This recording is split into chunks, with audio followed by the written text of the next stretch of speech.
우리 다 같이 평화인사를 나누겠습니다. 하나님의 평강이 예배드리는 모든 분들에게 가득하시길 바랍니다. 아멘. 서로 돌아보시면서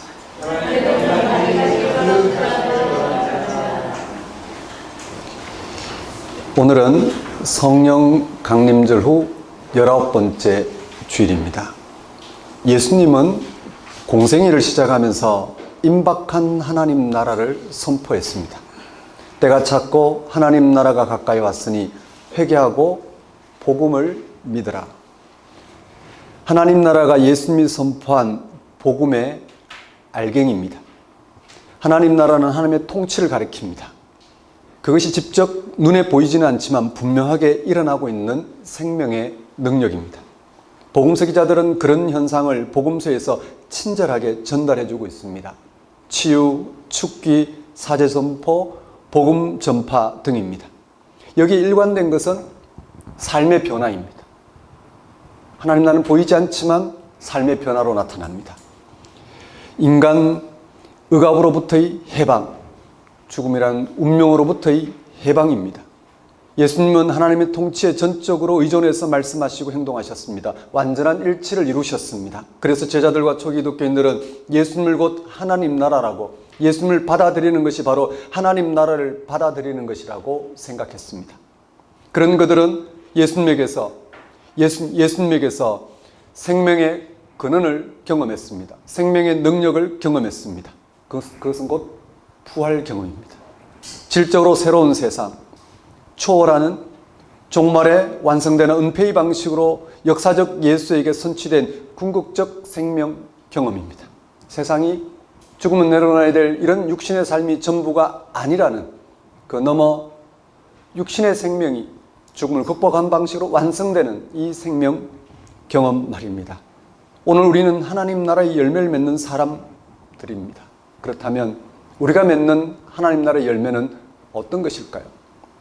예수님을 메시아로 인정하지 않는 유대교인들이나 세상 사람들이 아니라 인정하는 그리스도인이니까 당연히 열매를 맺는 사람들이라 말할 수 있습니다. 이건 하나님의 은총입니다. 우리가 유대인들이나 교회 밖의 사람들보다 어떤 면에서도 나을 게 없는데도 예수에게 일어난 하나님 나라를 인식하고 믿게 되었으니까 말입니다. 여기서 멈추지 말고 더 분명하게 질문해 보십시오.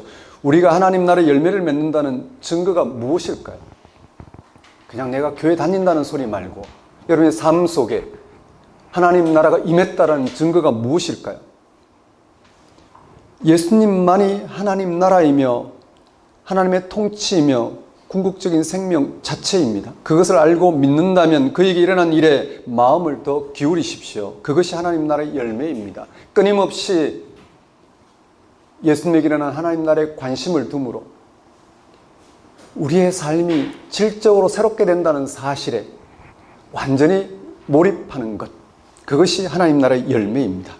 그런 열매를 맺는 사람은 하나님 나라를 은총으로 받습니다. 예배가 바로 그 시간입니다. 예수님에게서 우리 인생을 질적으로 새롭게 할 하나님 나라가 임하였다는 사실에 온 마음을 집중함으로 하나님 나라의 인생의 질적인 변화를 경험하는 시간이 예배입니다. 다 같이 성령 강림절 후 19번째 주일 예배를 성부와 성자와 성령 이름으로 드리겠습니다.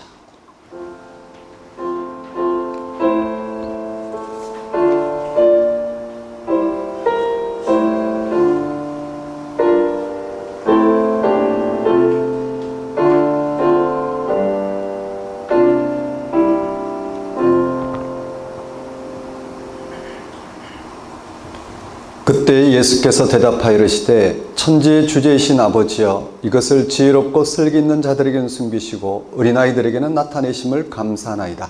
옳소이다. 이렇게 된 것이 아버지의 뜻이니이다. 내 아버지께서 모든 것을 내게 주셨으니 아버지 외에는 아들을 아는 자가 없고 아들과 또 아들의 소원대로 계시를 받은 자 외에는 아버지를 아는 자가 없느니라. 수고하고 무거운 짐진 자들아 다 내게로 오라. 내가 너희를 쉬게 하리라.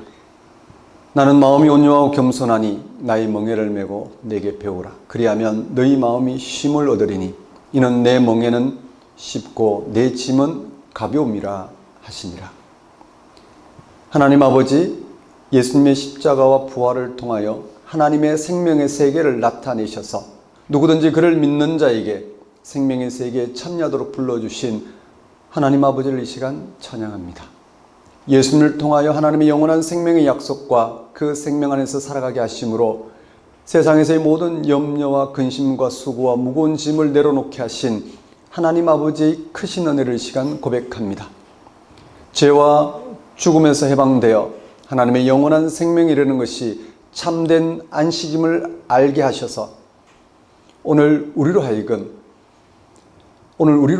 예수 그리스도를 믿음으로 하나님 아버지를 진심으로 의존하게 하신 그 하나님을 이 시간 경배합니다. 하나님 아버지, 이 시간 오직 하나님 한 분만을 찬양하며 하나님에게만 소망을 두고자 나온 우리의 예배를 받아주소서. 성령 강림 절기에 전적으로 하나님을 신뢰하고 순종한 결과 십자가 죽음을 당하신 예수님을 결국 부활 생명으로 승리하게 하신 하나님의 은혜를 맛보게 하시고 삶이 생명의 축제인 것을 깨닫게 하소서. 이 나라 이 교회가 하나님의 다스리심을 인정하고 통치를 고백하며 하나님만을 의지하게 하소서. 예수님의 이름으로 기도드립니다. 다 같이 경배의 찬송 35장 찬양 드리겠습니다.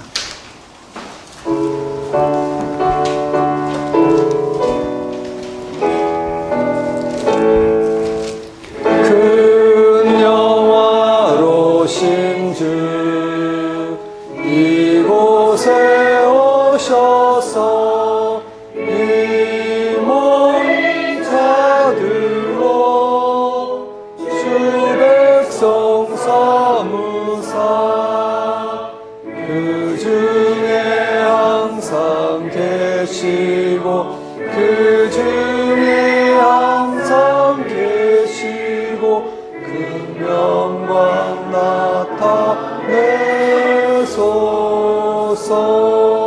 이 백성 기도와 너의 물들임이 향내와 같으니 복 받으옵소서.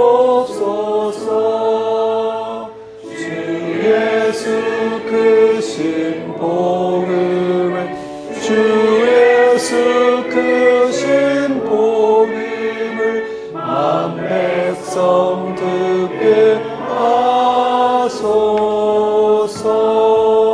또 우리 자손들 다 주를 기리고 저 성전 돌같이 빛나게 하소서.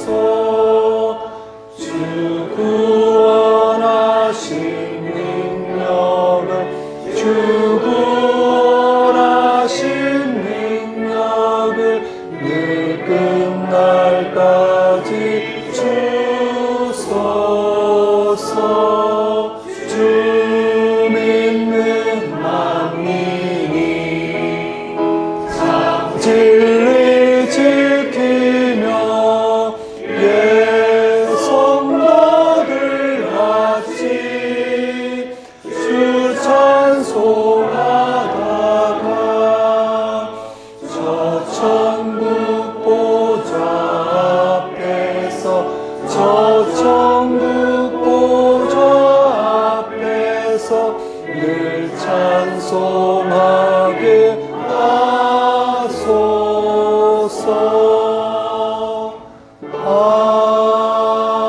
아멘. 다 같이 사도신경으로 신앙 고백하시겠습니다.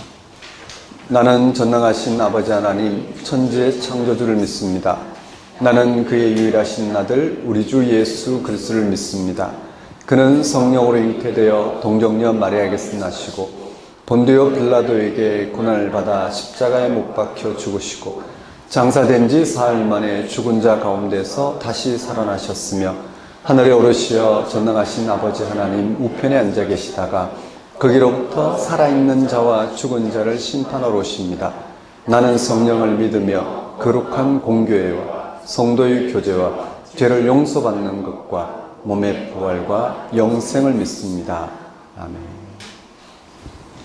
이 시간은 참회의 시간입니다.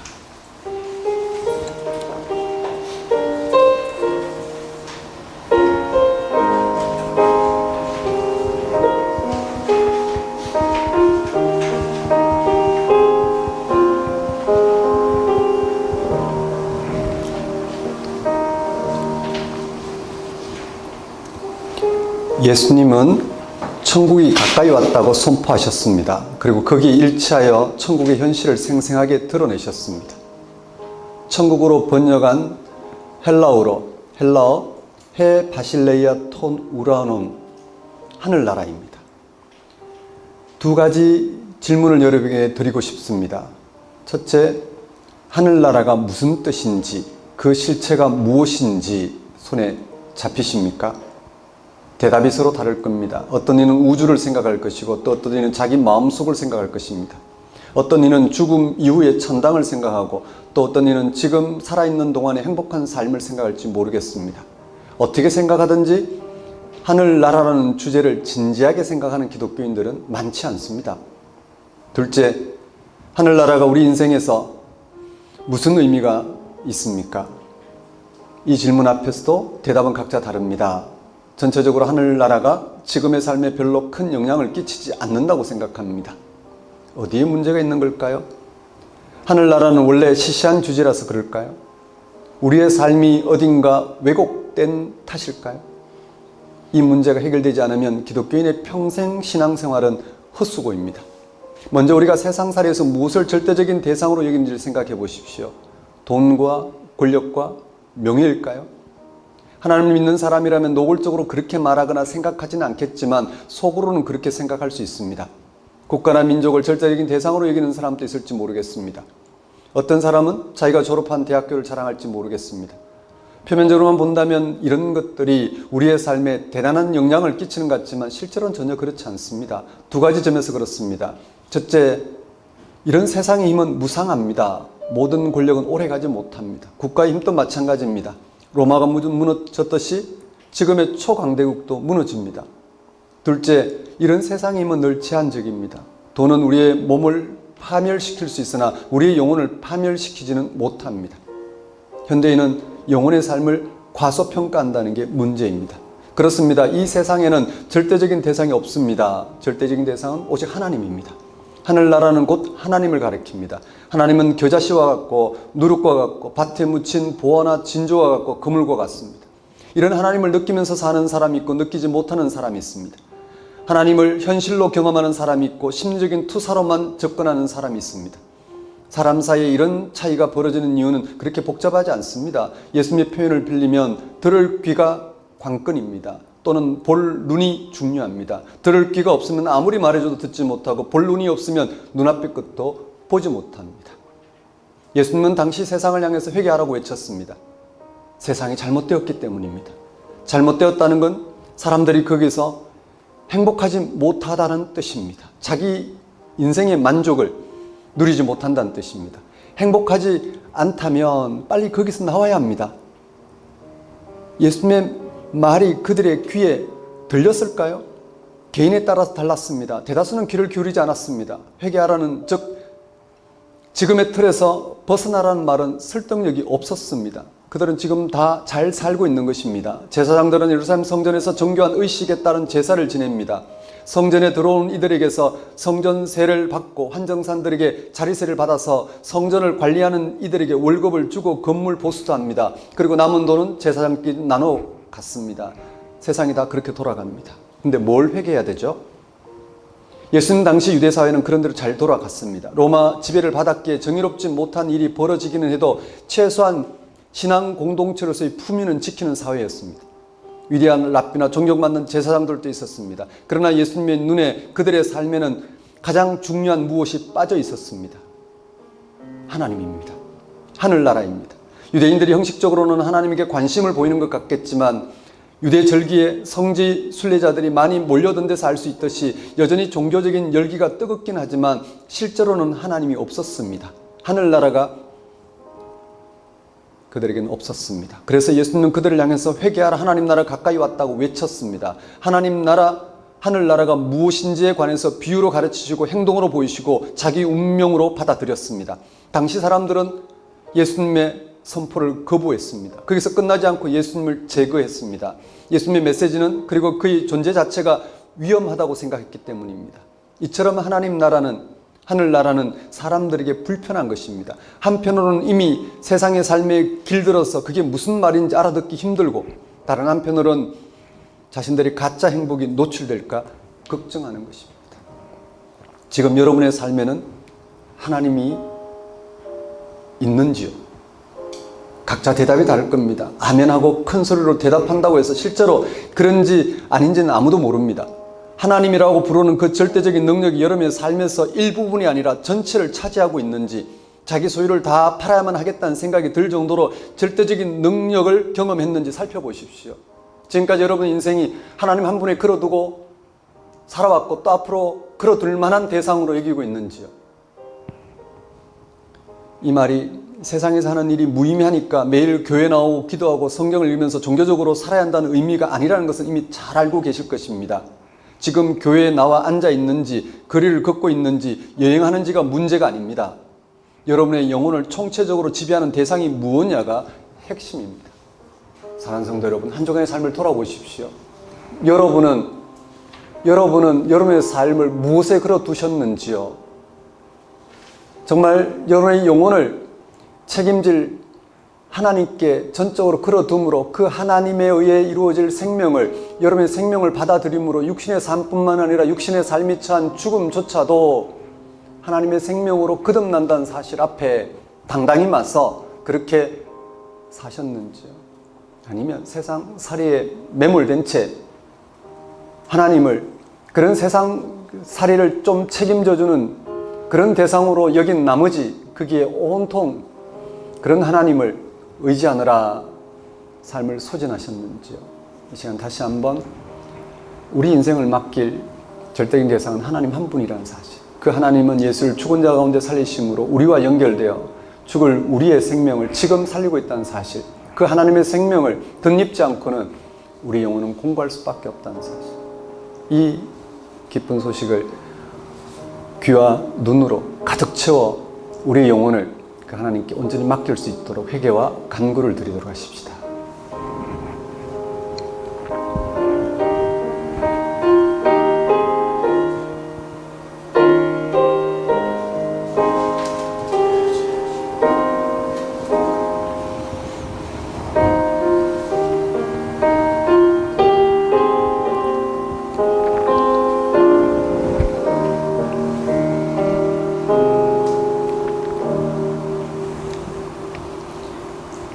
하나님 아버지, 십자가를 지신 예수를 통해서 하나님과 연결된 오늘 우리가 그 하나님의 구원, 생명을 알아보므로 거기에 우리의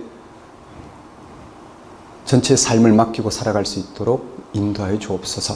정말 자기 소유를 다 팔 정도로 이 세상의 삶을 오직 십자가를 지신 예수를 통해 연결된 하나님께 맡김으로 그 하나님의 생명을 얻고자 하는 이 한 가지로 하나님을 경험하며 살아갈 수 있도록, 그것이 세상이 줄 수 없는 하나님만이 우리에게 보장할 수 있는 참 구원 생명임을 굳게 받아들이고 살아갈 수 있도록 인도하여 주옵소서.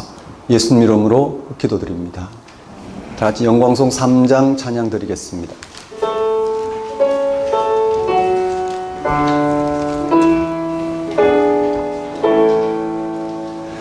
성부 성자와 성령 찬송과 영광 돌려보내세. 태초로 지금까지 또 영원토록 성삼위께 영광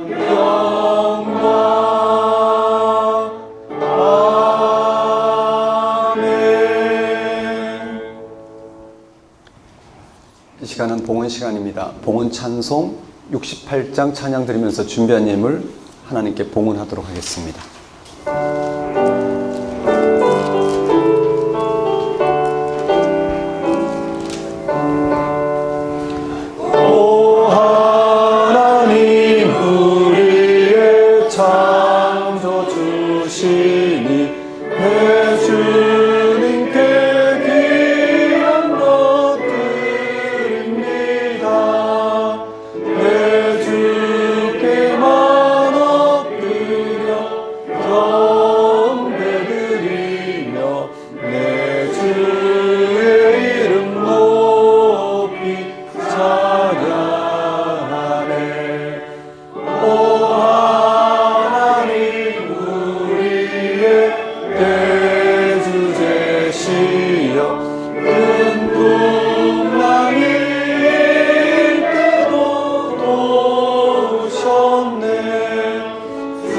죽음에서 우리를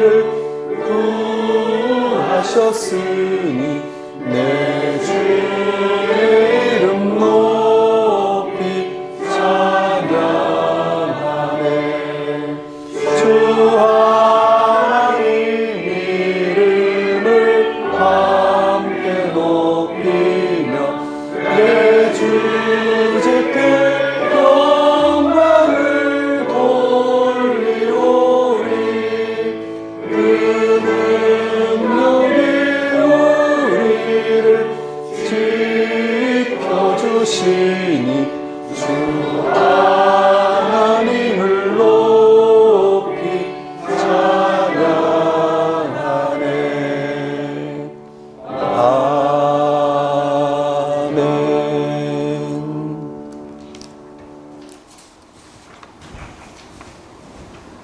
하늘과 땅 그리고 온 우주를 말씀으로 창조하셨고 지금 또 비밀스러운 방식으로 통치하시며 앞으로 고유한 능력으로 완성하실 하나님, 당신만이 우리의 유일하고 온전한 주님이시며 우리를 부활 생으로 인도하실 구원자이십니다.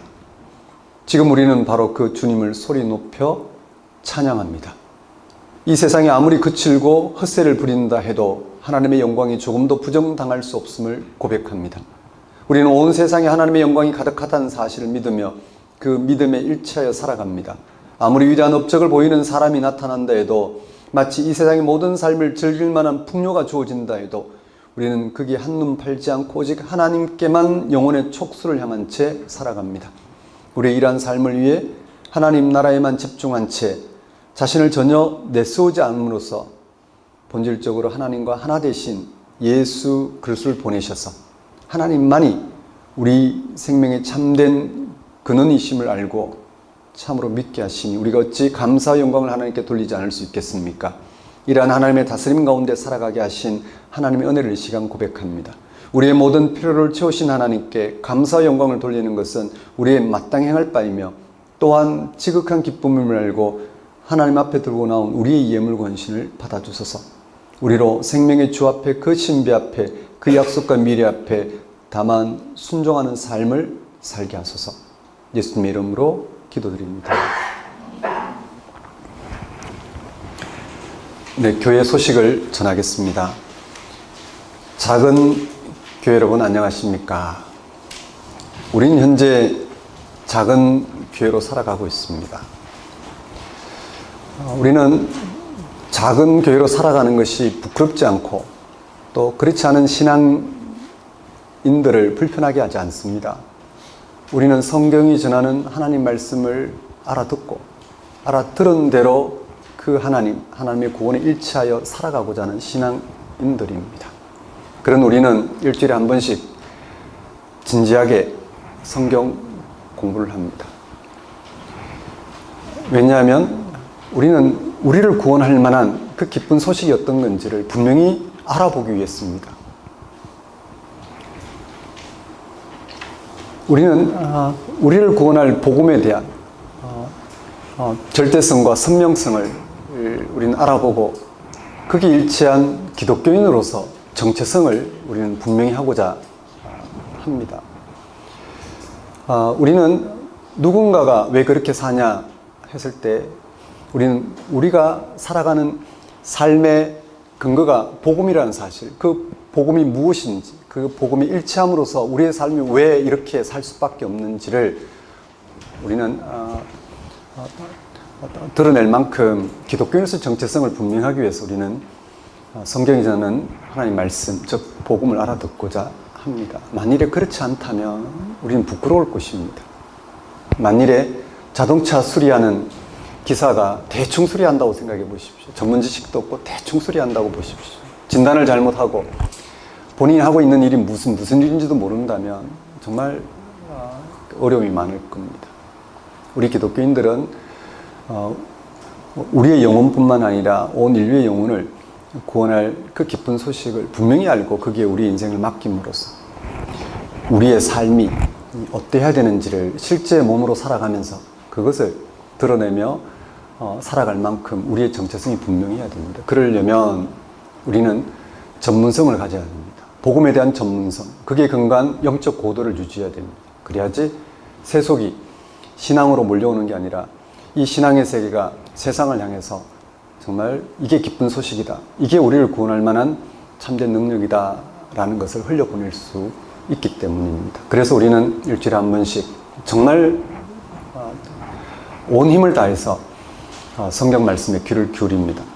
귀를 기울일 뿐만 아니라 그것을 충실하게 소화를 합니다. 소화할 뿐만 아니라 거기에 근거해서 삶을 전망하고 분투하고 성찰하면서 말씀이 일치한 삶의 능력을 함께 나눕니다. 함께 나누면서 정말 우리의 경험이 어디로부터 오는지, 그래서 우리의 경험에 떨어지는 것이 아니라 우리가 그렇게 경험하게 되는 하나님, 그 하나님께 우리는 날마다 더 가까이 나아가고자 하는 방식으로 신앙생활하고 있습니다. 그리고 이렇게 함께 모여 예배도 드립니다. 이렇게 우린 작은 교회로서 신앙인으로서의 분명한 정체성을 유지하고자 그렇게 살아가고 있습니다. 그런 한 주가 되셨으면 좋겠습니다. 작은교회 예배 안내입니다. 일부 주일 예배 작은교회 예배입니다. 주일 오전 9시, 2부 주일 예배 작은교회 함께하는 다음 세대 예배 주일 오전 11시 예배입니다. 캐나다에서도 예배를 드리신 분도 있고, 미국에서도 드리시는 분도 있고, 또 중국에서 드리신 분도 있고, 지금 제주도에서 드리시는 분도 있고, 다양한 곳에서 온라인으로 예배를 드립니다.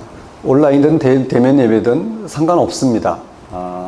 상관없습니다. 예수님이 실제로 2000년 전에 오셨던, 지금 이 성경 말씀으로 오늘 우리를 만나주시던 예수님은 변함없으신 것처럼 우리의 예배의 형태는 살아계신 하나님을 향한 예배이기 때문에 제한이 없습니다. 작은 교회 예배는 그 어떤 신앙인들의 예배보다도 더 진지합니다. 더 진지하게 준비하고 진지하게 드립니다. 대면 예배든 온라인 예배든 그렇게 드리고 있습니다. 근데 작은 교회로서 살아가면서 너는 왜 교회 가지 않니? 너 왜 예배 드리지 않니? 그러고도 신앙생활 가능하니? 우리 교회는 가능해. 이렇게 빌미를 제공하지 마십시오. 작은 교회라는 이름을 빼시던가 아니면 작은 교회답게 시험 들지 않게 제대로 예배와 성경 공부에 참여하시고 그렇게 정체성을 유지하시든가 하십시오. 작은 교회는 주일 성수를 분명히 합니다. 그리고 그 무엇보다도 주일, 즉 우리의 모든 날이 저 하나님께 속해 있다는 사실을 가장 분명한 방식으로 고백하고 그게 집중해서 살아가고자 합니다. 그런 작은 교회의 신앙이 주변의 빌미가 되지 않았으면 좋겠습니다. 예배, 실시간 예배 드릴 수 있으면 분명히 드리십시오. 그렇지 않고 대충 드리지 마시고, 대충 드린 만큼 신앙 공동체는 또 다른 짐이 됩니다. 왜냐하면 지금 하나님 말씀에 붙들려 가야 되는데 그렇지 않으면 계속해서 붙들려야 될 그런 삶 속에 노출되는 이런 인간적이고 세속적인 부분들이 있습니다.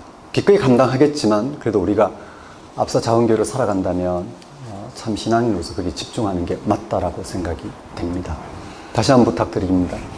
성경 공부와 예배 여러분 집중하심으로써 작은 교회의 정체성을 분명히 하심으로써 이 신앙인으로서 정말 바르게 살아간다는 게 어떤 건지를 여러분 충실하게 살아내셨으면 좋겠습니다. 10월 4주간 예배 안내입니다. 10월 첫째 주, 둘째 주 서초구 TMD 교육그룹 지하 1층에서 드립니다. 다음 세대 신앙 탐구가 시작이 됩니다. 10월 첫째 주부터 1차 신앙 탐구, 2차 신앙 탐구, 그리고 2부 주일 예배, 작은 교회 함께하는 다음 세대 예배 드립니다. 그 다음 셋째 주는 노원구 건영백화점 5층이고, 넷째 주는 다시 서초구 TMD 교육그룹 지하 1층에서 청년과 함께 드리는 작은 교회 예배입니다. 2024년 작은 교회 함께하는 다음 세대 신앙 탐구 시즌 5번째입니다. 지난 금요일 저녁에 가이드 모임이 있었습니다.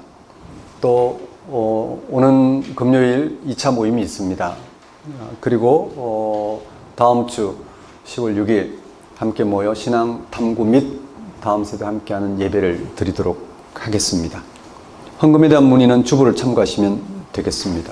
그럼 오늘 우리에게 주신 하나님 말씀 보겠습니다.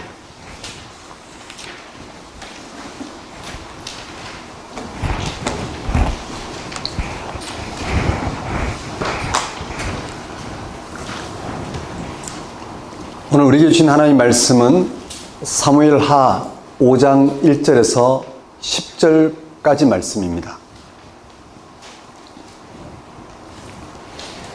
사무엘하 5장 1절 10절까지 말씀 받들어 봉독하겠습니다. 이스라엘 모든 지파가 헤브론에 이르러 다윗에게 나와 이르되 보소서 우리는 왕의 한 고륙이니이다. 전에 곧 사울이 우리의 왕이 되었을 때에도 이스라엘을 거느려 출입하게 하신 분은 왕이시었고 여호와께서도 왕에게 말씀하시기를 네가 내 백성 이스라엘의 목자가 되며 네가 이스라엘의 주권자가 되리라 하셨나이다 하니라. 이에 이스라엘 모든 장로가 헤브론에 이르러 왕에게 나오매 다윗 왕이 헤브론에서 여호와 앞에 그들과 언약을 맺음에 그들이 다윗에게 기름을 부어 이스라엘 왕으로 삼으니라. 다윗이 나이가 30세에 왕위에 올라 40년 동안 다스렸을 때 헤브론에서 7년 6개월 동안 유다를 다스렸고 예루살렘에서 33년 동안 온 이스라엘과 유다를 다스렸더라. 왕과 그의 부하들이 예루살렘으로 가서 그 땅 주민 여부스 사람을 치려하며 그 사람들이 다윗에게 이르되 네가 결코 이리로 들어오지 못하리라. 맹인과 다리 저는 자라도 너를 물리치리라 하니 그들 생각에는 다윗이 이리로 들어오지 못하리라 함이나 다윗이 시온 산성을 빼앗았으니 이는 다윗성이더라. 그날에 다윗이 이르기를 누구든지 여부스 사람을 치거든 물 길른 데로 올라가서 다윗의 마음에 미워하는 다리 저는 사람과 맹인을 치라 하였으므로 속담이 되어 이르기를 맹인과 다리 저는 사람은 집에 들어오지 못하리라 하더라. 다윗이 그 산성에 살면서 다윗성이라 이름하고 다윗이 밀로에서부터 안으로 성을 둘러 쌓았느니라. 만군의 하나님 여호와께서 함께 계시니 다윗이 점점 강성하여 가니라. 하나님 아버지, 시간 선포되는 말씀을 통하여 삼위일체 하나님의 구원의 역사가 더욱 깊이 우리 가운데 뿌리를 내릴 수 있도록 역사해 주옵소서. 예수님 이름으로 기도드립니다.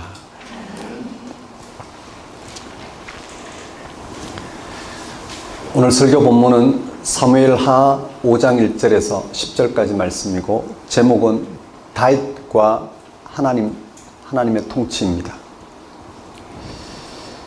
여러분은 성경의 인물 중 다윗 왕을 어떻게 생각하십니까?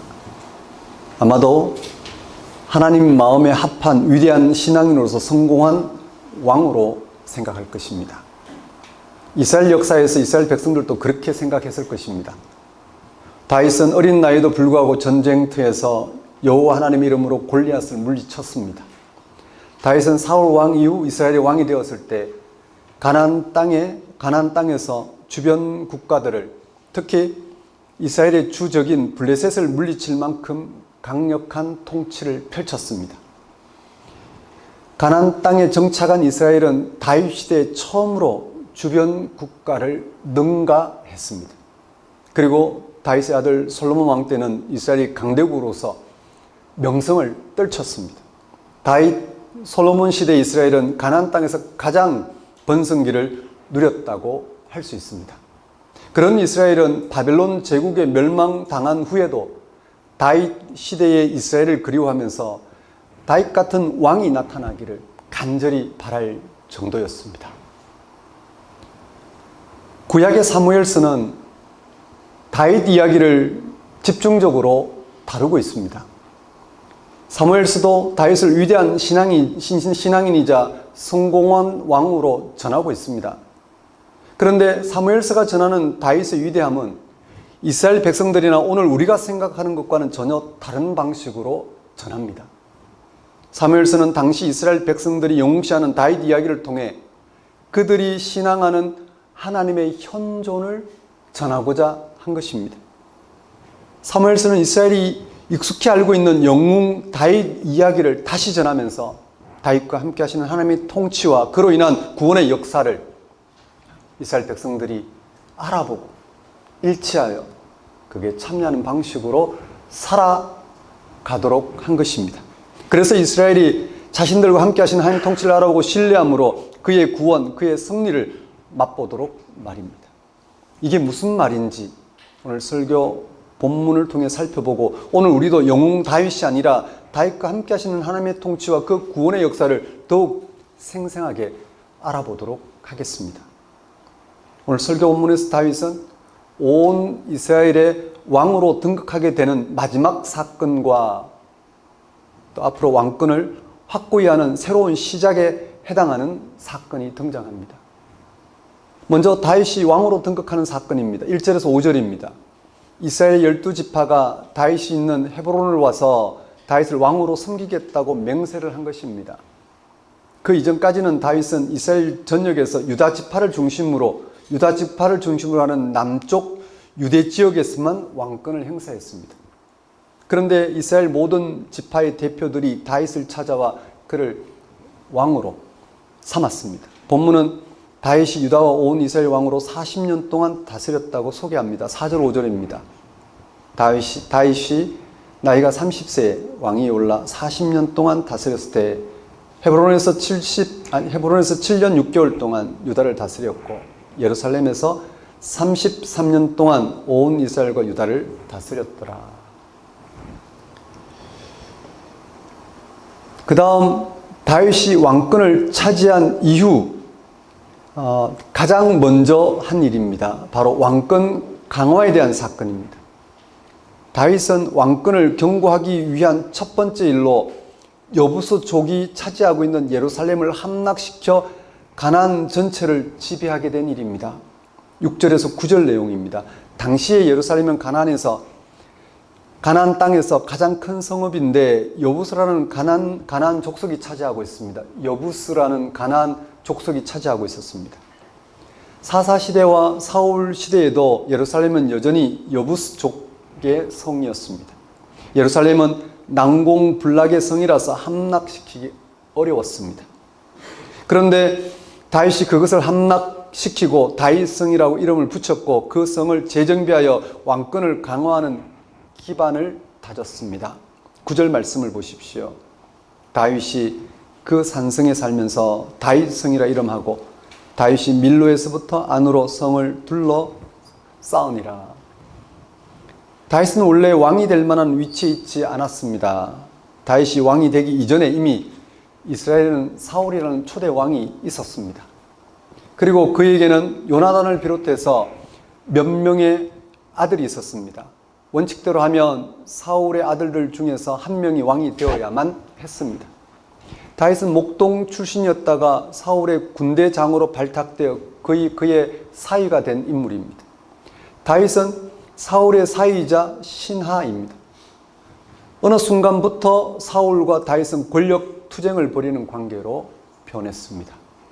성경은 사울의 시기심이 그런 싸움의 원인이라고 하지만 그것은 권력의 속성이 가지고 있는 속사정이 있었을 것입니다. 그런 세월이 오랫동안 지속이 되었습니다. 다윗은 사울과 그의 아들 요나단이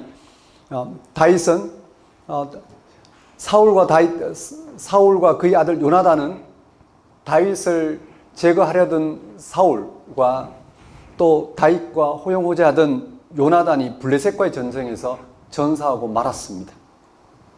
사울이 죽자 다윗은 남쪽 유대 지역인 헤브론을 중심으로 남유대 왕이 되었습니다. 남쪽 유다 지파의 족장 겸 왕이 되었습니다. 그것으로 사울과 다윗의 권력 투쟁이 끝난 건 아닙니다.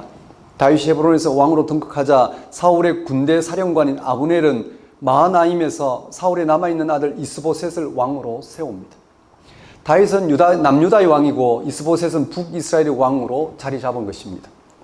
그렇게 유다와 이스라엘은 2년 동안 심각한 치열한 권력 투쟁을 치렀습니다. 우여곡절 끝에 이스보셋의 군대 사령관 아브넬이 죽고 이스보셋도 이어서 죽습니다. 두 사람 모두 살해당했습니다. 이렇게 왕을 잃은 북쪽 지파 대표들은 다윗을 찾아와서 그를 왕으로 추대했습니다. 다윗은 남유다만이 아니라 북이스라엘까지 통치하는 왕이 된 것입니다. 사무엘서는 이렇게 결론을 내립니다. 10절입니다. 만군의 하나님 여호와께서 함께 계시니 다윗이 점점 강성하여 가니라. 여호와 하나님이 다윗과 함께 계시기 때문에 다윗이 점점 강성해졌다는 사무엘서의 진술은 무슨 뜻일까요? 분명히 다윗은 어떤 변화를 겪었습니다. 목동이었다가 왕이 되었습니다. 그 변화의 주체는 다윗과 함께 하신 여호와 하나님이라고 밝힙니다. 그렇다면 여호와 하나님이 다윗과 함께 함으로써 목동인 다윗을 왕으로 변화시킨 그 사건을 지금 본문에서 다윗이 점점 강성하여 가더라라고 표현하고 있는 것일까? 다윗이 왕으로 등극하고 왕권을 점점 강화시켜간 사실을 말하는 것일까? 아니면 하나님이 함께 하셨다는 증거는 어떤 것일까? 입니다. 하나님을 신앙하는 이스라엘 백성이 왜 인간 왕이 통치하는 왕정 제도를 필요로 했을까요? 그들은 왜 자신들을 다스리는 인간 왕을 필요로 했을까라는 질문입니다. 그들이 가나안 땅에 정착한 목적이 무엇일까요? 왕정 제도를 통한 강력한 국가일까요? 이스라엘은 처음부터 인간 왕이 다스리는 왕정 제도가 필요했던 것은 아니었습니다. 그들의 왕정 제도는 주변 국가들에 비해서 나중에 이루어졌습니다. 그 과정을 살펴보면 이렇습니다. 이스라엘이 약속의 땅 가나안에 정착한 후 계속 12지파로 구성된 부족 형태로 살아왔습니다. 그 땅에서 이스라엘이 정착한다는 것은 만만치 않았습니다. 끊임없는 주변국의 위협과 가나안 땅의 원주민과의 관계는 감당하기가 쉽지 않았습니다. 그렇지만 이스라엘 민족은 그들의 정체성대로 창조주 하나님의 약속에 참여한 약속의 민족으로 살아가고자 했습니다. 그러나 이스라엘 민족은 실제로 하나님의 약속에 의존하지 못하고 가나안 땅에서 주변국과 가나안 원주민들과 같은 방식으로 생존 경쟁에 더 집중하게 되었습니다. 이미 정치적으로 먼저 발전하여 강력한 왕정체제를 이루고 가고 있는 주변국에 비해서 부족 형태로 분리되어 있던 이스라엘은 번번이 정복당하고 고통을 당했습니다. 그럴 때마다 하나님의 영에 감동한 사사들이 등장하여 백성들을 각성하게 하고 그들의 정체성을 분명히 하게 하는 방식으로 결집하여 이스라엘을 고통에서 건져냈습니다. 그러나 시간이 갈수록 이스라엘은 가나안 땅에서 다른 민족과 같이 생존 경쟁을 펼치는 또 하나의 민족으로 전락해 갔습니다. 이스라엘은 약속의 하나님의 고유한 통치에 근거하여 그들의 정체성을 이스라엘은 약속의 하나님의 고유한 통치에 근거한 그들의 정체성을 완전히 망각해 버렸습니다. 대신에 주변국이나 가나안 원주민과의 갈등에서 현실적인 경쟁력이나 대안을 찾는 것에 더 집중하게 되었습니다. 이스라엘을 구성하고 있는 12지파는 단 지파처럼 하나님의 약속에 참여하는 삶 대신에 현실적으로 좀 더 안전한 곳을 찾아 정복 전쟁을 벌이는 방식으로 각자 도생의 길을 택했습니다. 이스라엘은 하나님의 약속과는 무관한 방식으로 펼쳐지는 생존 경쟁에만 매달린 채 그들은 매달린 결과 결국 그들이 신앙하는 하나님과 하나님의 통치로 말미암는 하나님의 승리를 망각했습니다. 대신에 풍요와 승리를 보장하는 가나안의 신 바알과 아스라롯을 마치 하나님처럼 섬길 수밖에 없었습니다. 그런 혼합주의 신앙은 거짓된 종교적 확신에 의한 같은 민족끼리 전쟁을 일으키는 고통을 겪기도 했습니다. 이러한 이스라엘 상태를 성경은 다음과 같이 전합니다. 사사기 마지막 구절 21장 25절은 이스라엘의 상태를 다음과 같이 전합니다. 그때 이스라엘에 왕이 없었으므로 사람이 각기 자기의 소견에 오른 대로 행하였더라. 이스라엘에 왕이 없었다는 것은 이스라엘이 왕정체제를 먼저 구축한 주변국처럼 왕을 필요로 하는 방식으로 살았다는 것입니다. 실제로 이스라엘의 왕은 하나님이신데도 불구하고 그들은 약속의 하나님의 고유한 통치를 의지하지 못하고 주변국처럼 왕이 필요한 방식으로 생존 경쟁을 하였다는 것입니다. 그래서 이스라엘은 왕이 없어서 그러니까 하나님을 왕으로 모시지 않아서 그들이 필요로 하는 인간 왕이 없어서 각자 도생의 방식으로 그렇게 행할 수밖에 없었다라고 성경은 밝히고 있습니다. 이러한 이스라엘 역사에서 마지막 사사 사무엘이 등장하죠. 하나님은 불임하고 있는 한나를 통해 사무엘의 출생을 허락하십니다. 이는 하나님이 약속의 조상 아브라함을 부르실 때처럼 하나님이 자신을 역사에 나타내는 특별한 방식입니다. 사무엘은 하나님과 이스라엘 관계를 근원적으로 밝히도록 부름받은 인물입니다. 사무엘은 약속의 하나님의 고유한 통치만이 세상을 전적으로 새롭게 하는 구원의 능력임을 드러냈습니다. 이스라엘 민족들에게 그들을 하나님 백성으로 부르신 하나님의 통치를 그들이 알아볼 수 있는 방식으로 드러냈습니다. 사무엘은 블레셋과의 전쟁 위기 가운데 있는 이스라엘에게 전쟁으로 인한 흥망성쇠를 넘어 세상의 미래와 운명을 새롭게 하시는 하나님의 고유한 통치를 드러내고 거기로부터 오는 구원의 능력을, 거기로부터는 하나님의 승리를 경험하게 했습니다. 사무엘을 통하여 이스라엘 민족은 약속의 하나님의 고유한 통치에 의존하는 것이 이 역사 안에서 구원을 얻는 길이라는 사실을 그런 나름으로 경험할 수 있었습니다. 그럼에도 불구하고 이스라엘 백성들은 사무엘에게 주변 다른 나라와 같이 왕을 세워달라고 요구했습니다. 그들은 다른 나라들처럼 자신들을 보호하고 지킬 수 있는 강력한 질서인 왕정 체제를 요구했습니다. 난감해하는 사무엘에게 하나님은 그런 그들을 향하여 그들의 요구를 들어주되 다만 왕을 세우기 전에 그들에게 엄히 경고하여 그들이 요구한 왕의 제도가 얼마나 삶을 혹독하게 하는지, 얼마나 삶을 억압하게 하는지 알아듣게 하라고 했습니다. 하나님은 왕정제도의 문제점을 전해듣고도 여전히 왕정제도를 요구하는 이스라엘 백성의 요구를 그대로 수용하도록 했습니다. 하나님과의 특별한 관계 속에서 하나님의 고유한 통치에 근거하여 살아가기보다 이미 다른 나라처럼 되고자 하는 그들의 요구를 거절하거나 되돌리지 않았습니다. 이는 백성들은 늘 다른 민족과 같은 구체적인 삶의 방식으로 하나님의 통치를 요구했고, 하나님은 그러한 백성들 가운데서 하나님의 고유한 통치를 드러내기 위해 늘 새로운 길을 모색해왔기 때문입니다.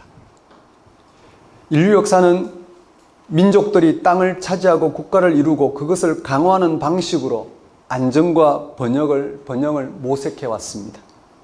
그런 발전에도 불구하고 모든 과정에서 파멸과 죽음의 역사는 반복되었습니다.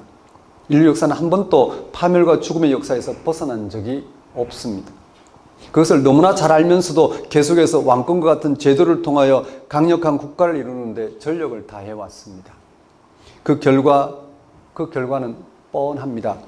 인류 역사는 전쟁의 역사이자 멸망의 역사입니다.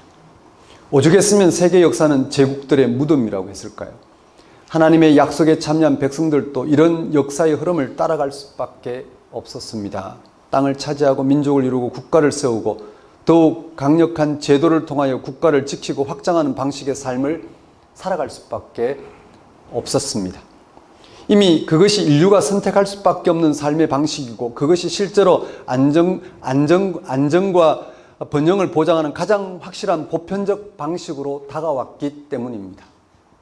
이스라엘도 인류 생존 방식의 대세인 그 당시 왕정 체제를 받아들이지 않을 수 없는 환경이었습니다. 오늘날 자본주의 시대를 거역할 수 없는 것처럼 새로운 제도가 나오기까지는 지금 오늘 우리를 가장 안정적으로 또 가장 번영할 수 있는 그런 제도이기 때문에 모두가 받아들이고 있는 것처럼 그 당시 왕정 제도는 자기를 지킬 수 있는 가장 확실한 방법이었습니다. 이 말은 왕정 체제는 이스라엘의 선택이 아니라 존재 방식이 되어버렸습니다. 마치 우리가 자본주의 체제에 살아가는 방식이 이미 우리의 존재 방식이 된 것처럼 말입니다. 하나님은 이스라엘의 존재 방식이 된 왕권을 향하여 자신의 고유한 통치를 어떻게 드러낼 수 있을까? 이미 이스라엘이라는 민족이 국가를 이루고 왕의 통치 아래서 자기 안정과 번영을 꾀하는 방식으로 이방 국가들과 경쟁하며 살아가는 그 한가운데에 하나님은 어떻게 자신의 고유한 통치를 드러낼 수 있었을까라는 것입니다. 어떻게 이스라엘의 왕으로 하여금 왕의 권력이 아닌 하나님의 고유한 통치를 알아보고 드러내도록 할 수 있을까요? 왕이 되고자 권력 투쟁을 하거나 왕이 자신의 권력을 강화할 때는 그침이 없습니다. 강력한 힘을 통하여 정적을 제거하는 방식으로 권력 투쟁을 할 수밖에 없습니다. 그것을 차지하는 과정도 그렇고 그것을 차지한 이후 왕권을 강화하는 것도 그렇습니다. 그런데 하나님은 어떻게 인간 왕의 한계와 하나님의 고유한 통치의 절대성을 알게 할 것인가 라는 것입니다. 우리는 자본주의 시대에 그침없이 우리는 자신의 이익을 위해서 살아갑니다. 그렇지 않은 방식으로 우리는 우리의 시간을 투자하지 않습니다. 그렇지 않은 방식으로 세상을 대하지 않습니다. 자기 좀 손해보는 일들은 잘 하지 않습니다. 자기 이익이 돼야 할 수 있습니다. 그런 우리를 향하여 하나님은 어떤 방식으로 자신의 통치를 드러내실까라는 것입니다. 그런 하나님의 통치는 어떤 것이냐라는 것입니다. 네, 하나님은 어떻게 인간 왕의 한계와 하나님의 고유한 통치의 절대성을 알게 할 것인가? 그게 사무엘서가 전하는 다윗 이야기의 전말입니다. 사무엘서는 전체 문학적 구조 속에서 하나님이 다윗과 함께 하셔서 나타내신 하나님의 고유한 통치를 전하고 있습니다. 약속의 하나님은 이스라엘이 요구한 대로 인간 왕을 필요로 하는 왕정 체제를 허락하시지만 그 속에서 하나님의 고유한 통치를 드러내십니다. 바로 사울이 아닌 다윗 왕을 통해서 말입니다. 인간 왕의 절대 권력 속에서도 하나님은 그것의 한계를 드러내시고 역사를 주관하시는 분은 하나님이심을 나타내십니다. 그것이 이스라엘의 초대 왕으로 추대된 사울 대신에 다윗과 함께함으로써 다윗을 왕으로 세우신 이야기입니다. 또 왕권을 차지한 다윗 왕에게 인간 왕의 권력의 한계를 보게 하셔서 다윗 왕이 전적으로 하나님의 고유한 통치를 의존하게 하시는 이야기입니다. 그러한 이야기에서 우리는 하나님이 인간 왕의 그침없는 권력 다툼과 절대화에 개입하셔서 자신의 고유한 통치를 드러내십니다. 그래서 이스라엘 백성들이 인간의 모든 제도나 권력 속에서 역사하시는 하나님의 통치를 알아보고 거기에 의존하여 하나님 통치가 이루어지는 것을 자신의 구원 승리로 삼을 수 있도록 그렇게 사무엘서는 다윗 왕을 통하여 다윗과 함께 하셔서 하나님이 행하신 그 통치의 현실을 전하고 있는 중입니다. 하나님이 다윗 왕과 함께 하셨다는 것은 목동이었던 다윗이 왕이 되고 왕권을 강화하고 절대 군주가 되었다는 것을 말하는 것이 아닙니다. 그런 승리나 인간적인 성취가 아니라 다윗이 왕이 되기까지 온갖 인간적인 권력 다툼 가운데도 불구하고 약속의 하나님이 다윗과 함께 하셔서 하나님의 통치를 알아보고 그게 일치하도록 하나님의 신실하심과 권능으로 함께 하셨다는 것입니다. 그렇습니다. 하나님이 함께 하셨다는 것은 인간의 모든 불신앙에도 불구하고 약속의 하나님이 신실하심과 권능으로 함께 하셔서 자신의 고유한 통치를 나타내셨다는 것입니다. 이는 하나님의 약속의 조상인 아브라함을 부르셔서 하나님의 약속에 참여하도록 아브라함과 함께 하신 것과 같은 것입니다. 하나님은 부림하고 있는 아브라함을 부르셔서 그에게 난 후손을 통하여 창조주 하나님을 위한 새로운 세상의 상속자가 되도록 하시겠다고 약속하셨습니다. 그러나 아브라함은 하나님의 약속으로 부름받았지만 계속해서 불신앙했습니다. 그 불신앙은 오히려 아브라함이 인간적인 방식으로 가능한 것을 마치 하나님의 약속에 해당된 것으로 여긴 결과였습니다. 바로 하갈을 통해서 이스마엘을 낳는 것이었습니다. 그러나 하나님은 아브라함과 함께 하셔서 하나님의 신실하심과 고유한 권능으로 아브라함에게 자신을 계시하셔서 하나님의 약속에 참여하게 하셨습니다. 이렇게 이삭과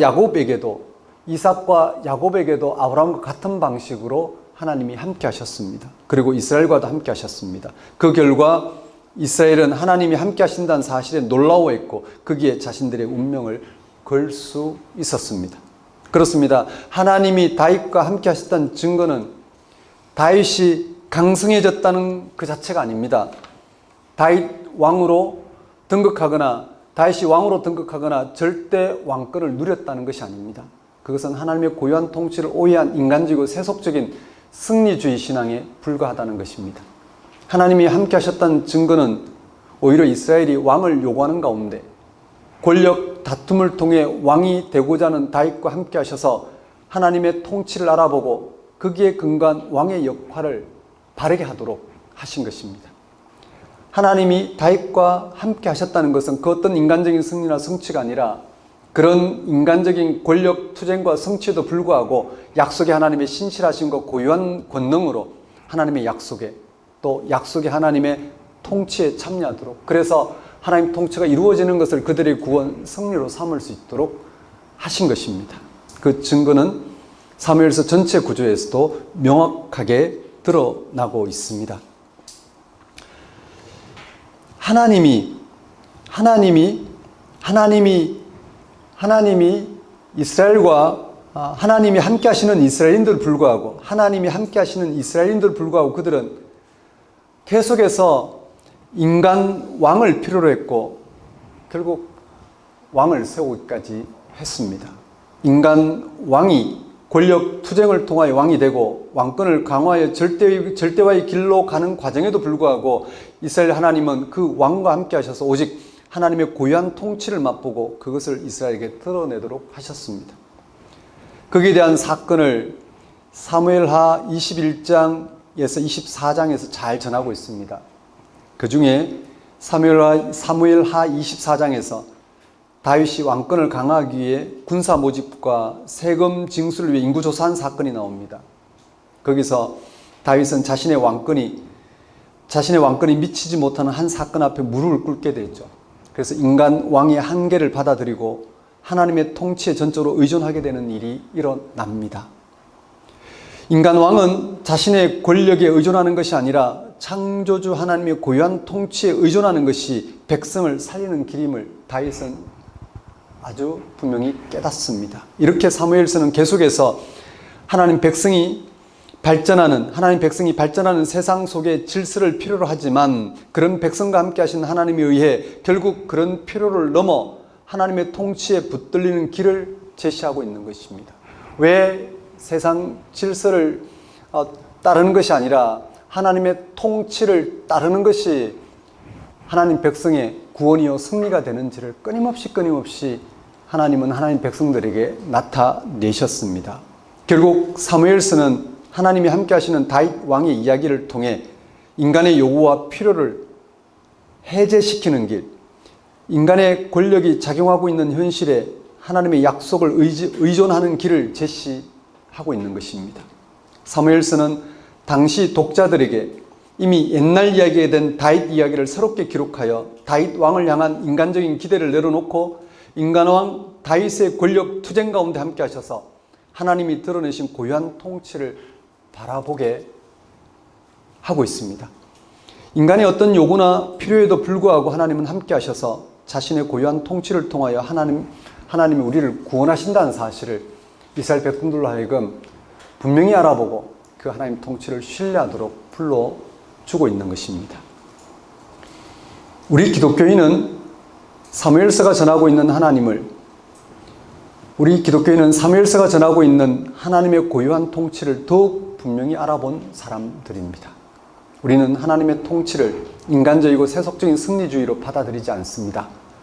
우리는 예수님을 통하여 죄인을 불러 함께 하시는 하나님의 고유한 통치를 너무나 분명히 알고 있습니다. 마태복음 기자는 예수님의 출생 이야기를 전하면서 이사야서 7장 14절을 인용하죠. 보라, 처녀가 잉태하여 아들을 낳을 것이요 그의 이름은 임마누엘이라 하리라. 이 임마누엘은 본문 사무엘하 5장 10절에서 표현된 하나님이 우리와 함께 계시다는 뜻입니다. 신약의 신앙은 구약의 임마누엘 신앙을 더욱 분명하게 확인한 것입니다. 그 단초가 바로 예수 그리스도시죠. 예수님의 제자들이 처음부터 그 사실을 분명히 알고 있었던 건 아닙니다. 오히려 반대이죠. 그들은 예수님의 부르심을 받고 따라 나선 뒤에도 그들은 여전히 인간적인 권력이나 성취에 머물러 있었습니다. 그들의 메시아론도 다른 유대인들과 마찬가지로 세속주의인 승리주의였습니다. 그들은 예수님이 순환당하고 십자가에 처형당한다는 사실을 받아들일 수가 없었습니다. 당시 그런 일이 일어나면 안 된다고 말리던 베드로를 향해 예수님은 사탄아 내 뒤로 물러가라 라고 꾸짖기도 했습니다. 제자들의 그런 기대와 요구에도 불구하고 예수님은 자신의 십자가 부활 사건으로 하나님의 고유한 통치를 드러내셨습니다. 거기서 제자들은 더 이상 인간적인 권력이나 성취에 귀될 필요가 없었습니다. 그들은 더 이상 세상에서의 승리와 실패에 관심을 두지 않아도 되었습니다. 삶을 생존 경쟁의 원리로 받아들일 이유가 없었습니다. 그들은 오직 예수님의 궁극적이고 종말론적인 승리, 그들은 오직 예수님의 궁극적이고 종말론적인 승리, 그것만 필요했습니다. 그 승리는 죽음을 넘어 생명에 이르는 것이었습니다. 이것보다 더 본질적이고 궁극적인 승리는 없었습니다. 그렇습니다. 분명한 것은 현재에도 사무엘서 시대처럼 우리는 늘 세상의 방식대로 살아갈 수밖에 없습니다. 민주주의와 자본주의 체제 속에서 나름의 필요와 기대를 가지고 살아갑니다. 그 가운데서 뛰어난 인물이나 제도를 통해서 좀 더 안정적이고 나은 삶을 바랍니다. 그러나 그런 모든 것 속에서도 하나님은 언제나 우리와 함께 하셔서 변함없이 예수님을 통한 하나님 나라에 참여함으로 우리의 죄와 우리의 죽음에서 우리를 구원하십니다. 그래서 하나님은 계속해서 예수 그리스도를 선포하게 하십니다. 그 이름으로 세례를 받고 예배드리고 친교를 하게 하십니다. 예수님을 세상에 전하게 하십니다. 거기서 성령의 역사로 하나님 나라에 참여한 구원을 경험하게 하십니다. 그런 방식으로 하나님은 세상 사람들이 바라는 방식으로 잘 되고자 하는 하나님 백성들의 계속적인 불신앙과 요구를 극복해 가십니다. 이것이 앞으로 예수 그리스도가 다시 오실 때까지 변함없이 계속되는 하나님의 통치 방식입니다. 사랑하는 성도 여러분, 우리가 작은 교회에서 성경 공부를 하고 있습니다. 사무엘서도 공부하고 있고 또 바울서신도 공부하고 있고 또 마태복음도 공부하고 있습니다. 우리가 공부하고 있는 사무엘서를 통해서 우리는 우리에게 함께 하신 하나님, 즉 우리가 신앙하는 하나님의 현존을 새롭게 발견합니다. 우리는 사무엘서를 통해서 우리가 생각하는 그런 영웅 다윗이 아니라 다윗과 함께함으로써 인간 왕이 취할 수밖에 없는 그런 권력이나 권력 강화를 해제시키면서 우리에게 하나님만이 행할 수 있는 그 고유한 능력으로 우리 가운데 행하신 하나님의 통치를 알아보게 하십니다. 인류가 어떤 위기에 처해 있는지를 알아보게 함으로써 그런 위기는 인간 왕의 권력이나 강화로 해결되지 않는다는 사실을 드러내십니다.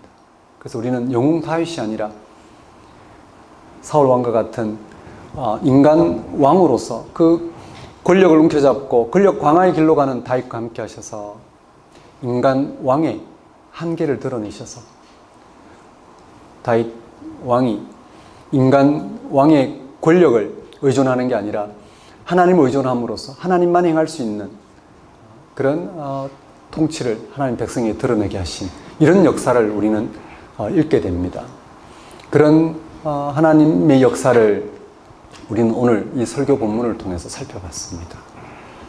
사무엘서 전체에서 드러내고 있는 다윗 왕과 함께 하셔서 인간 왕의 권력을 제거할 수 있는 길을 제시하고 왕으로 하여금 자기의 권력을 내려놓고 하나님을 의지하지 않을 수 없는 그런 일들을 하나님이 다윗을 통해 드러내시고 그리고 그것을 이스라엘 백성들이 보게 함으로써 하나님의 통치를 신뢰함으로 인간 왕의 권력으로는 성취할 수 없는 인간 왕의 권력으로는 조금 더 짓밟을 수 없는 그런 하나님의 구원 승리를 맛보도록 불러주고 있습니다. 이런 역사를 이 한편의 설교에 여러분과 함께 나눠봤습니다. 지루할 수도 있습니다. 딱딱할 수도 있습니다.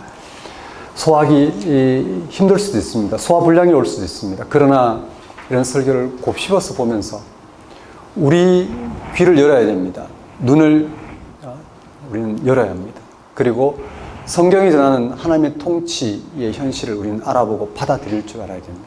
예수님을 우리가 믿는 이유가 뭔지, 예수님이 십자가 달려 죽기까지 오늘 우리 가운데 성취하신 그 일이 어떤 것인지, 정말 구약에서부터 하나님이 하나님 백성을 향하여 다윗과 왕과 같은 하나님 마음이 합한 하나님이 함께 하셔서 하나님의 인내와 신실하심을 통해서 하나님 백성에게 하나님을 알게 할 뿐만 아니라 하나님의 통치에 붙들리도록 다윗 왕과 함께 하신 그런 역사를 통해 드러내고자 했던 그 모든 일들이 예수님이 어떻게 당신의 운명을 통해서 우리에게 전해주셨는지, 그래서 우리로 하여금 다시는 이스라엘 역사와 같은 그런 역사적인 불신앙의 반복을 겪지 않고 오직 예수 그리스도를 통해서 하나님의 현존과 하나님의 통치의 구원의 어떤 현실, 하나님의 승리 현실을 바라보게 하신 이런 역사를 우리는 바라볼 수 있어야 됩니다. 읽을 수 있어야 합니다.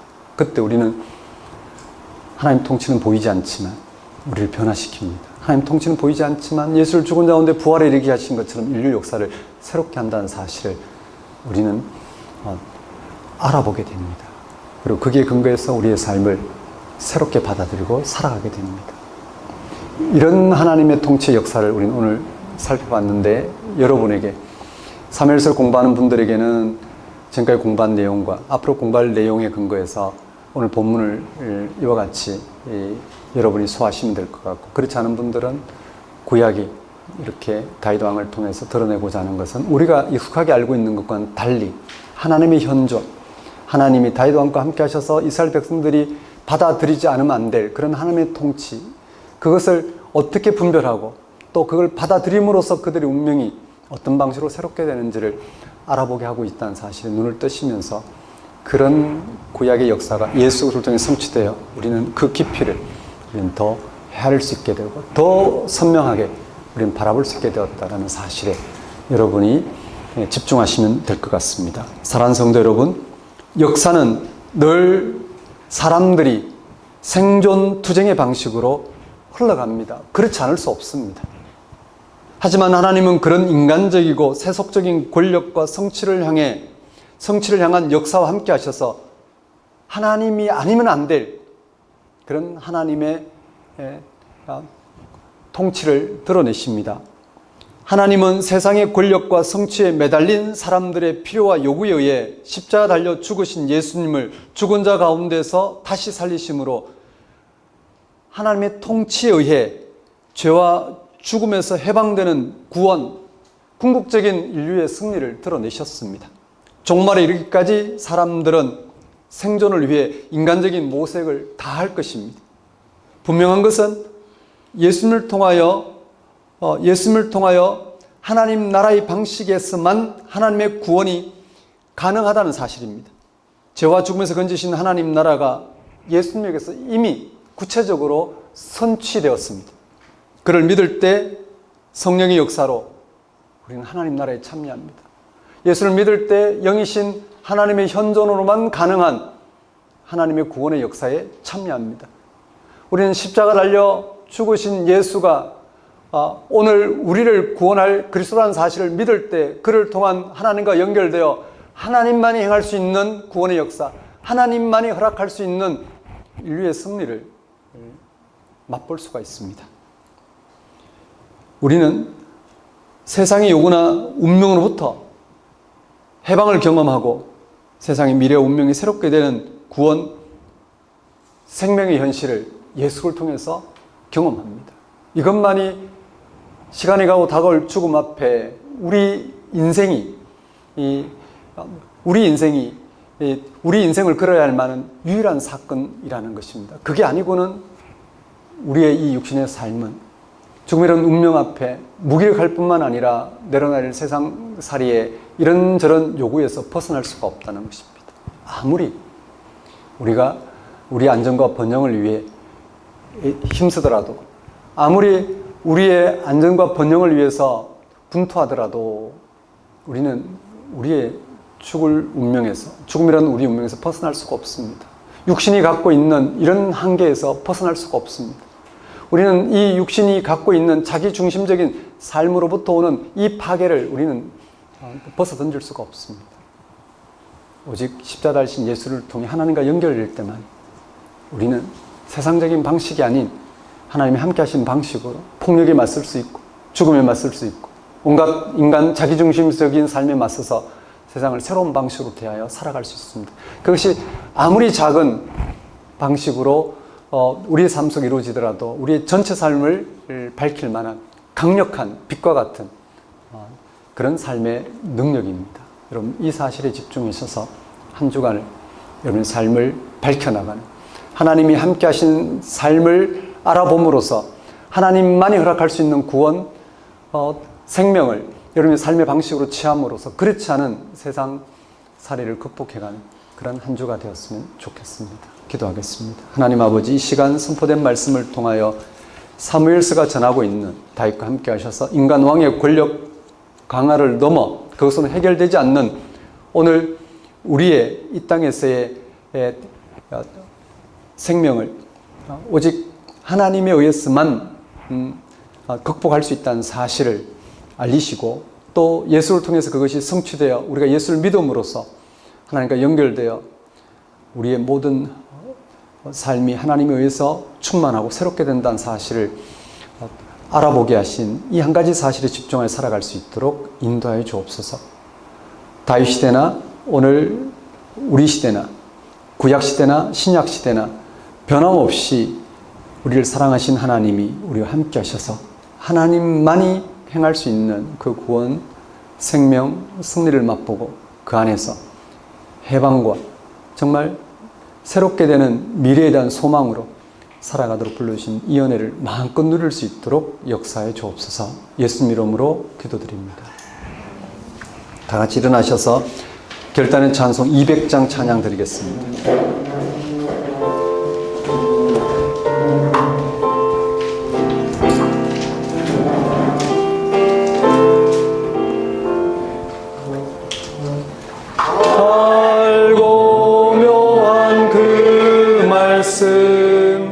생명의 말씀은 귀한 그 말씀 진실로 생명의 말씀이 나의 길과 믿음 밝히 아름답고 귀한 말씀 생명샘이로다.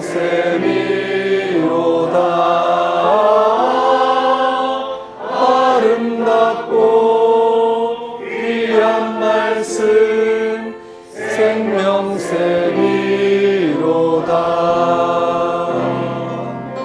귀한 주님의 말씀은 내 노래되도다.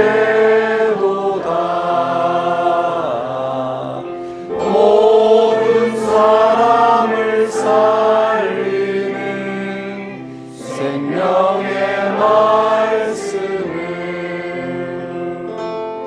앞도 없이 받아 생명길을 가니 아름답고 귀한 말씀 생명샘이로다.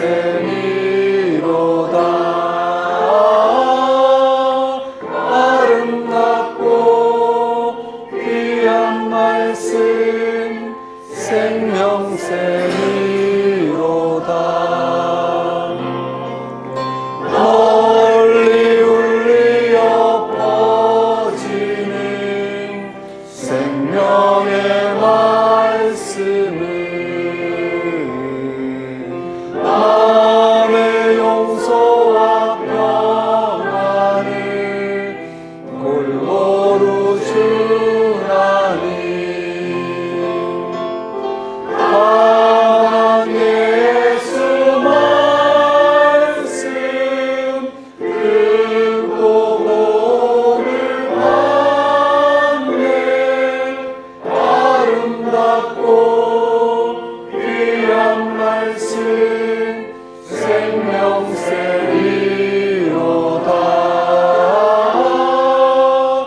아름답고 귀한 말씀 생명샘이로다.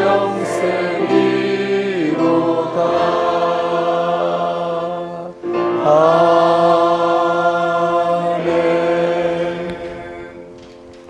기도하겠습니다. 이제는 우리 주 예수 그리스도의 은혜와 하나님의 무한하신 사랑과 성령님의 교통하심, 다윗과 함께 하셔서 드러내신 하나님의 고유한 통치가 예수님에 의해 생생한 현실로 성취되었음을 알아보고 참여하여 육신이 처한 고난과 죽음에서 건진받는 이 놀라운 하나님의 구원, 생명, 승리를 삶의 방식으로 삼고 살아가고자 결단하는 모든 성도와 세상 모든 사람과 만물 위에 영원히 함께 하시기를 축원합니다.